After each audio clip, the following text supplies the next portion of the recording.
Okay, meron na naman tayong bagong topic ngayon.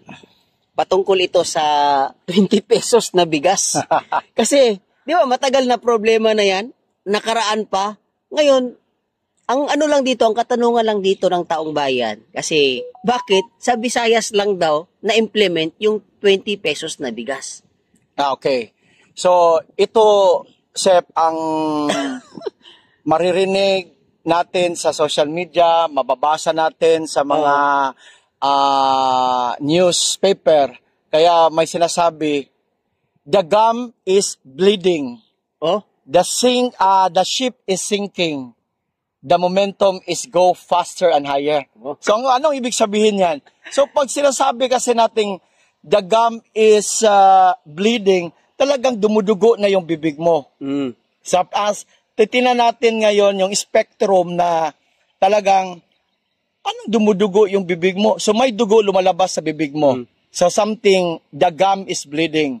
So, ano ibig sabihin na the ship is sinking? Talagang ang barko, unti-unti na siyang lumulubog. Oh, so, ano bang ibig sabihin to the gum is bleeding, the ship is sinking? Is talking all about the administration. So, nasabi mo man yan sa 20 pesos because this is a part of political package and promise of Presidente Bongbong Marcos na yung tumakbo siya bilang presidente for unity team with Vice President Sara Duterte. So, ang tanong, ano ang masasabi mo sa lumalabas ngayon na plano ng administrasyon na magpapalabas sila, magtitinda sila ng bigas 20 pesos. Kasi ang administrasyon ngayon ni Bongbong Marcos talagang humahabol sila ngayon na ma-shift into another political agenda and political news.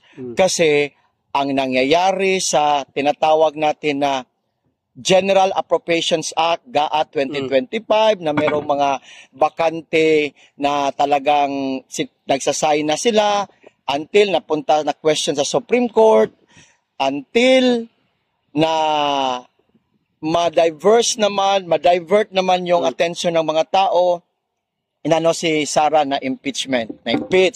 Hanggat nandoon si Tatay Digong na naman. So ngayon, makikita mo, ang direction ngayon ng Administrasyong Marcos, talagang mapapabango siya sa taong bayan. So ngayon, kasi lugmok na ngayon ang bayan natin, talagang outrageous na ngayon yung puso ng mga Pilipino ngayon sa buong Pilipinas, sa buong sanlibutan, galit sa talang administrasyon. Isipin mo naman, matanda na, may sakit na, sa pilitang pinagkanilo, no? Sa dahig. So ngayon, sa PCO natin, yung undersecretary na si Claire Castro, talagang inano nila ngayon na pwede ma-divert na naman yung attention itong 20 pesos na bigas. So ngayon, nagpaplano sila na i-roll out nila, Sep, na doon lang sa Visayas ibibigay. Ngayon, alam mo naman na kahit anumang pilit mong taguin, lalantad pa rin ang katotohanan. Sa survey ngayon sa Alyansa, makikita natin ngayon na ang administrasyon ay unti-unti nang bumababa ang kanilang percentage sa survey ng Alyansa. Kaya ngayon, unti-unti naman ang PDP laban because of the advertisement sa panawagan ni Tatay Digong ang ni BP Sara, stick tayo sa Duterte 10 na senatorial balls, yung 10 na Duterte slate. So ngayon, kasi bumaba sila doon sa Visayas, doon ang concentration nila sapagkat ang Luzon and NCR, something angat sila doon. So ngayon, doon sila ngayon sa Visayas. So sa Visayas, magsisimula pa raw sila sa next week. Pero ngayon, marami nang nagtatanong na bakit Visayas lang? So, kasi hindi na nila ngayon sinama ang Mindanao sapagkat this is a Duterte country, Duterte City. Mindanao is Duterte. So ngayon, Saan ngayon ang matawag natin na kung may Mindanao na Duterte, ang Luzon and NCR, parang deadlock doon. Ang Visayas ngayon, ang the bottleneck ngayon. So doon siya nag-invest ngayon ng 20 pesos. Roll out. Kaya pala, ganun ang mga strategy nila, no?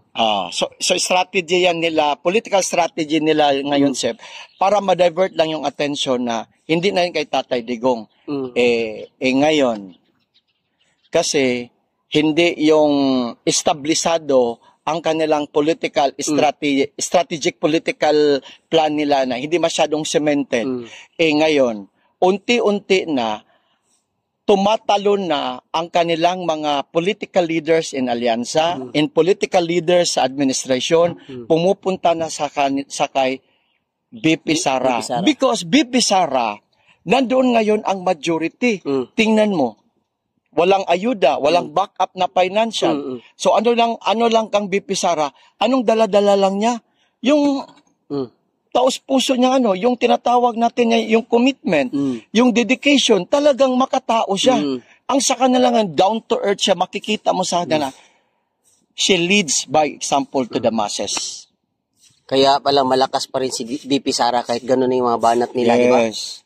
So, ngayon, si BP Sara, na-interview siya kahapon. Ngayon lang niya sinabi, yung time na nandun siya sa Dahig, kasi immediate family siya, anak siya, pwede silang araw-araw pumupunta doon sa pagbisita ni former President Digong kay Tatay Digong. Ngayon, mga after a week, bihira na lang siya papasukin, tapos kung makapasok pa naman sa doon, merong audio recording, ano yung pinagsasabi nila. So it's beyond the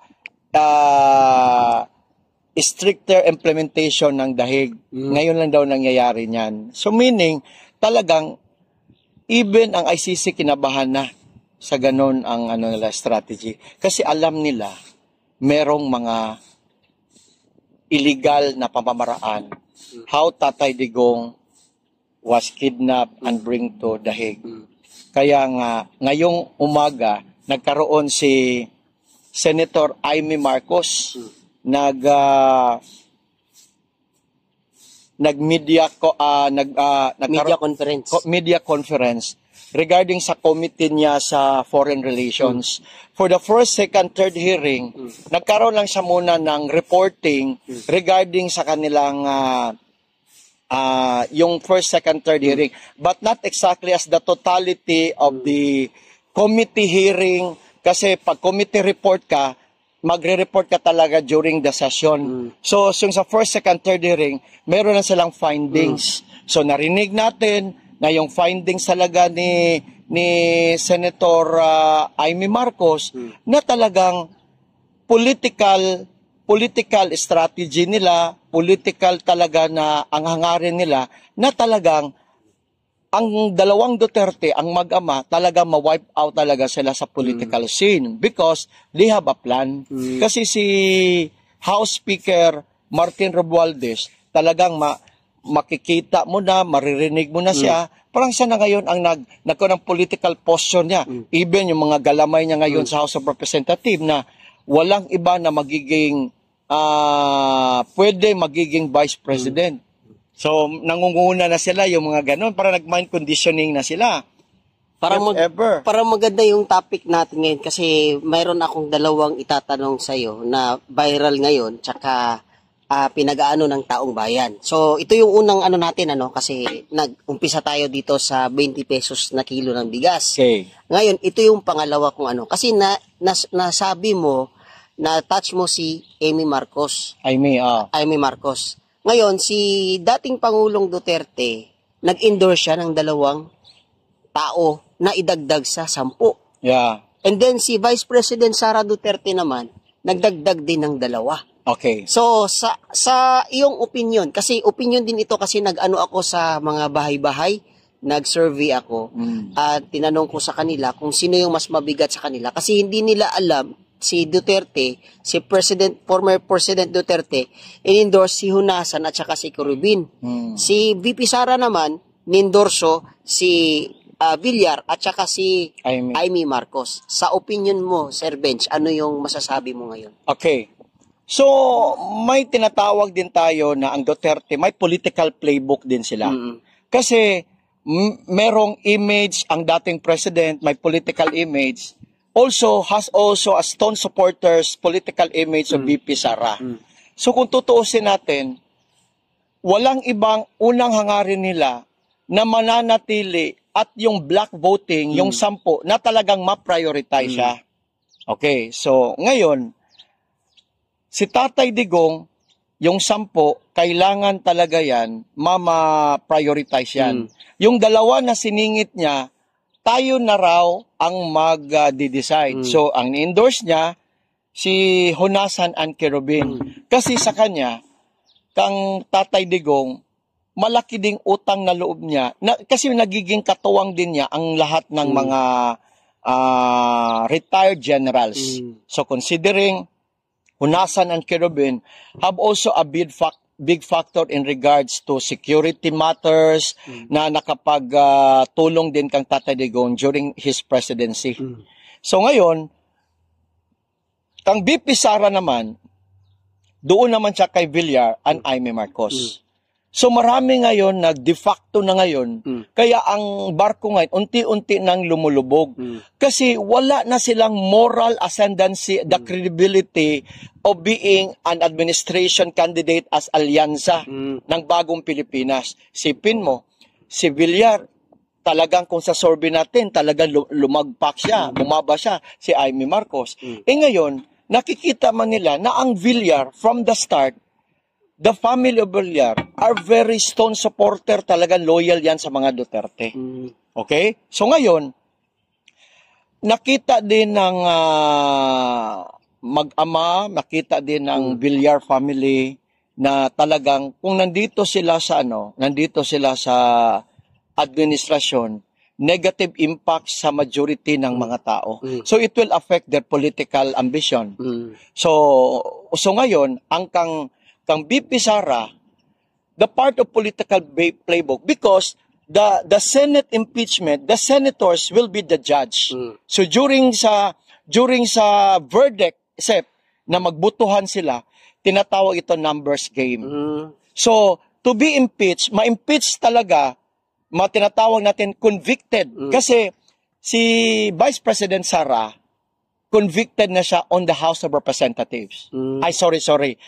She is impeached. Ibig sabihin, 3/4 from the House of Representatives, i-impeach siya. So meaning, i-submit siya doon sa Senate. So itong tinatawag na Senate will be the judge. So ibig sabihin, para may conviction, ang senators ang magiging judge. So may butuhan yan siya. So ang tinatawag nga ni, para ma-convict si BP Sara, kailangan 3/4 from the senators na magboto sa kanya. Since it's 24, the 2/3 votes of the Senate is 16. So ngayon, pag si BP Sara, meron siyang 8 lang, 8 lang sa among senators, ayaw nila na ma-impeach si BP Sara. So, hindi matutuloy nga ma-convict si BP Sara. So ngayon, what's the political playbook?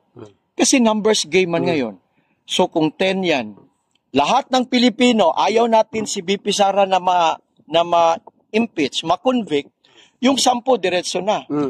Tapos kung si Villar at saka si Amy, talagang ngayon tumataas ang rating nila. So maging top 12 sila. So ngayon 12 na sila. Tapos nandyan pa si Robin. So magiging 30 na sila. So kailangan na lang ng 8 na hindi ma-convict. So this is a numbers game of judging to be convicted sa impeachment ni BP Sara. So ngayon, ang mga tao ngayon magbabalanse. Kasi ngayon, meron man kang Tatay Digong, ay ayaw namin niya si Amy Marcos. Kasi niyan talagang wala siyang loyalty, walang siyang nagpapaano kang Sara. Doon ang kang Tatay Digong, Honasan and Kerubin. Pagdating naman dito kang BP Sara has a wisdom. May hard learning experiences sa nangyayari nga talagang inano niya si Bongbong Marcos. So ngayon, let's give them the floor of the benefit of the doubt, bigyan natin ng chance. Ang taong bayan ngayon, saan sila? Doon ba kang Bilyar o kang Aimee? Kung si Aimee si Bilyar, madala pa rin ng ng top 12, mapunta pa rin yon kang Sara na numbers. Kung si Kirubin o si Yonasan, mapasok yan, mapunta pa rin yan kang Duterte. So meaning, numbers game, ang Senate impeachment. So kayo ang magdesisyon mga kababayan kung saan kayo, sa ama o sa anak. Basta importante, black voting tayo, yung top 10 na Duterte senators. Ano yung 10? Bongo, Bato de la Rosa, Jimmy Bundok, okay? Rodante Marcoleta, then si Pastor Apollo Siquibuloy, Raul Lambino, tapos si JB Hinlo, tapos si Marites Mata, then Philip Salvador at saka si Vic Rodriguez, 10 na yan. Ang dalawa sa inyo na yan. Kayo na bahala dyan mga kababayan. Tsaka ito last na lang. Anong masasabi mo ngayon sa bagong labas na post sa trust rating, no, na survey ngayon na naging top performer government official ang House of Representative na si Martin Romualdez. And then si BP Sara, panghuli. Panglima. Okay. So, taong bayan, alam naman natin ngayon na itong Okta Research Survey, nagpaano nito, is just mind conditioning. Kasi taliwas ito sa tunay na pangyayari ngayon sa ating gobyerno. Yeah.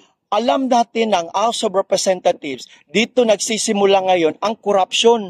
Meaning, ayuda dito, ayuda doon. Okay, bakit naprobahan ng COMELEC na itong AX, itong TUPAD, ginagawa nitong gatasan para meron silang maibigay na panuhol, ayuda, para mabili nilang boto ang mga Pilipino. Pero nagkamali sila.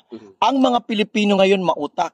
Tinatanggap nila kung anong ayuda sapagkat alam nila, galing yan sa tax, galing yan sa gobyerno, galing sa atin, hindi lang sa tao. Kaya ngayon, magkita-kita na lang sa resulta, ito lang, para ma-overwhelm na sinasabi na, baka madaya. Ito lang ang challenge.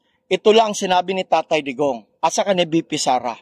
May 12, aabot ng tayo ng 85 to 90% ng lahat ng mga registered voters. Maaga tayong umalis, madaling araw, nakapila na tayo. Lahat, ang buong angka natin, ang buong pamilya natin, relatives lahat, buong bayan, rally behind tayo. Punta tayo, magboto tayo, diretso na agad ang PDP laban. Mula sa 10 nga senators natin, black voting na tayo, hanggang sa mga local officials po natin, House of Representatives, Governor, Vice Governor, Mayor, Councilors, at magiging ang ating party list. Nandiyan na yung PPP party list, Panaw, Duterte Youth Movement, marami ang mga pro-Duterte dyan, sapagkat pag Duterte tayo movement, Duterte slate tayo, naka-Duterte tayo align, it will bring back the glory of political administration of Duterte. Iba ang tatak Duterte. May puso, pagmamalasakit, at buong Pilipinas aangat at magiging first world country. Ito ang sinabi ni Pastor Apollo Siquibuloy, na lahat tayo pupunta tayo dyan sapagkat wala ng corruption. Ang panawagan ni Pastor sa advokasya, zero corruption, first world country. It will bring back the glory of political Philippines. Ayun mga kababayan, no? Napakaganda ng aming mga talakayan ngayon, no? At saka napakalupit, very, very informative mga kababayan. Kaya sa panahon ng botohan, bumoto tayong lahat, straight PDP laban.